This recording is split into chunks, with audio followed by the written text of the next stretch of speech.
Here we go, diaspora.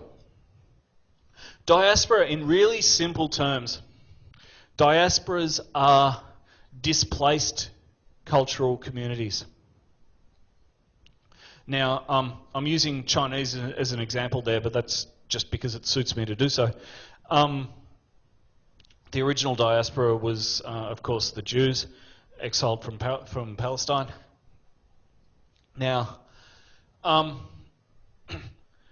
there have been a couple of recognisable characteristics of diasporas, irrespective of whether of which one we're talking about, be it Chinese, be it the Jews, be it a post-war migration from Europe after World War II, whatever.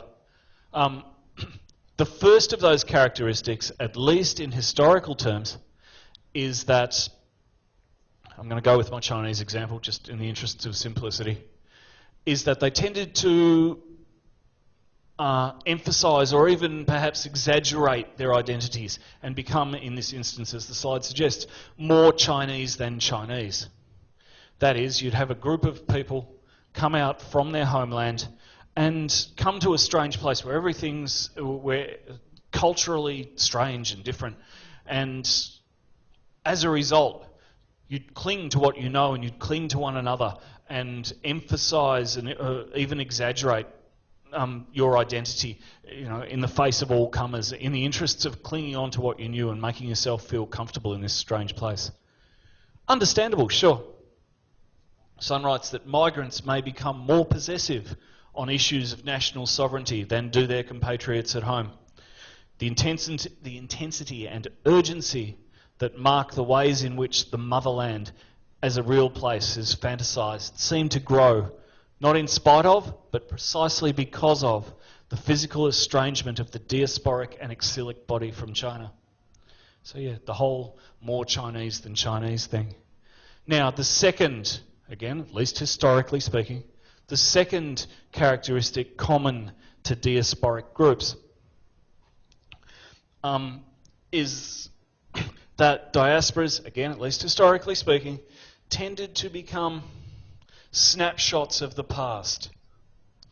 That is to say, in conjunction with that emphasising their culture, particularly when diasporas migrated en masse in large numbers at one time, such as the Greek or Italian migration from Europe following World War II.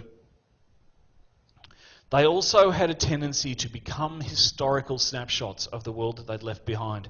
Okay? Communication was at a minimum at that time, so they would come out and, as I said just a moment ago, they'd cling on to and emphasise and exaggerate the culture that they had, but not the culture,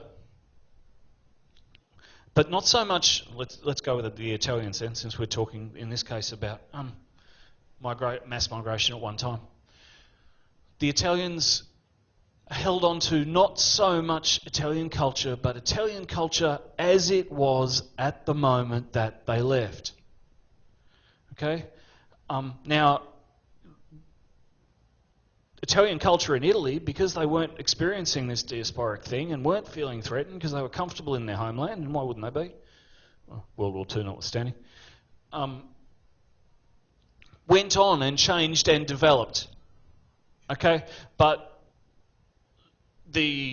Melbourne's Italian community weren't doing that. They were clinging to the Italian community, the Italian identity that they remembered. And hence they become snapshots of the past, if you will. Which is why, and some of you may have heard stories like this, you'll get many people, you'll talk to your grandparents if your grandparents are from a diasporic group, and you might hear stories along the lines of, I'd love to return home, I'd love to go back to the old country, but I never will, because you know what, it's not like that anymore. Because they've held on to the culture as it was, but the culture as it is in the home country has moved on and changed.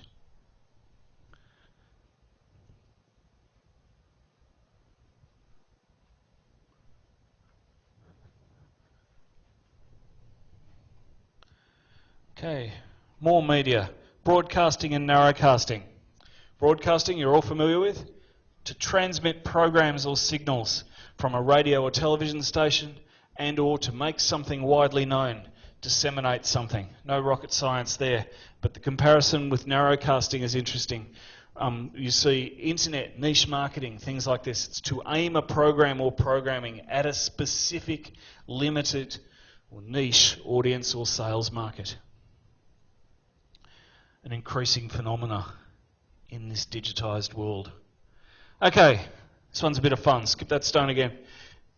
Discourse. Now, discourses, if you just ask people on the street what they think the word discourse means, chances are that they'll say something like talking or conversation, something along those lines. And you know what? They'd be right. You look it up in the dictionary, it does say that. However, in the academic world, it means something more than that as well. Now I'm going to give you an academic definition in extremely layman's terms. According to an academic definition of discourse, discourse is a ways of thinking and speaking about stuff. Yeah, cool, Brad. What are you talking about? What do you mean by that?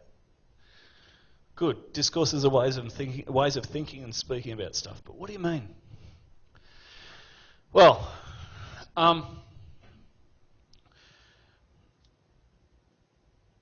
this is a true story, actually, personal anecdote. I think it finds its way into the book somewhere disguised as a Master X or a Mr. X story or something. But it's actually a true story. My grandmother's brother, I'm not quite sure what that makes him, don't really care, it's not relevant. Anyway, he was a rather unfortunate individual insofar as in the period between World War I and World War II, he was doing reasonably well for himself, but just wasn't feeling particularly happy. Everything seemed too hard, too difficult. And quite uncharacteristic of the time, he went along to his doctor. And his doctor listened and was very sympathetic, but his doctor was also a product of his time. And you need to understand that back then in the 30s, nobody knew what depression was. As a result of that trip to the doctor, using the best medical knowledge that he had at his disposal at that time, prescribed that my great uncle or whatever he was should take up smoking, and he did. Now, when I tell this story in lectures or to classes, generally speaking, I get a whole range of incredulous looks from around the classroom. People gaping at me, going, "That's insane. Doctors prescribing smoking? It's ridiculous." You know what? They're right. It is ridiculous and it is insane, but not from the perspective of that doctor back in the 30s, because he didn't know any better.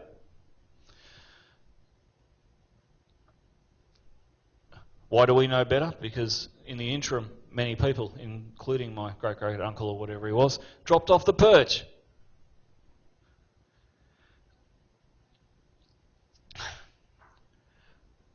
The reason I get those looks from students, those gaping, incredulous looks, is because between then and now, the discourse pertaining to smoking has changed. That is to say, ways of thinking and speaking about stuff. What smoking is, what it does, what it does to you, and what it's good for. Ways of thinking and speaking about stuff, in this case with relation to smoking, has changed over time. The discourse around smoking has changed over time. And discourses don't just change over time.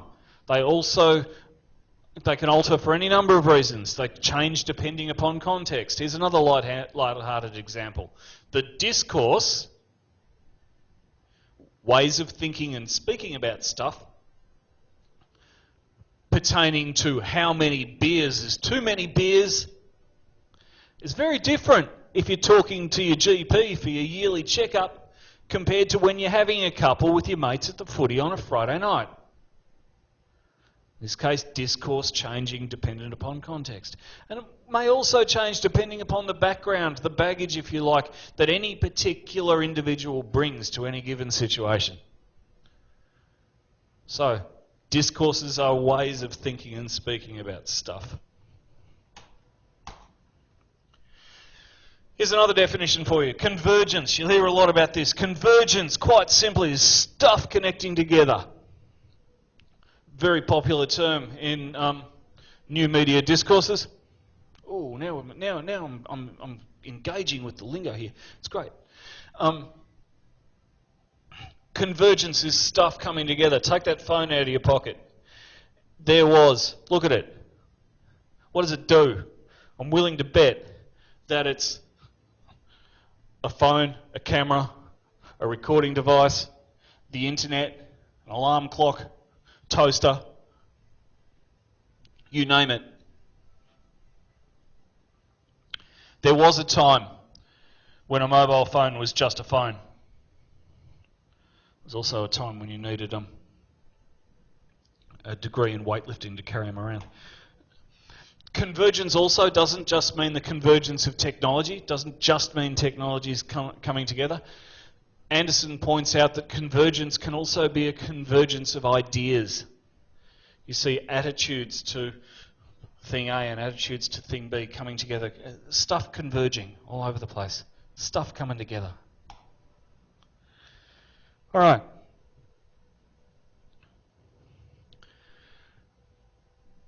Collectivist. Now this stuff's interesting because in this globalised world where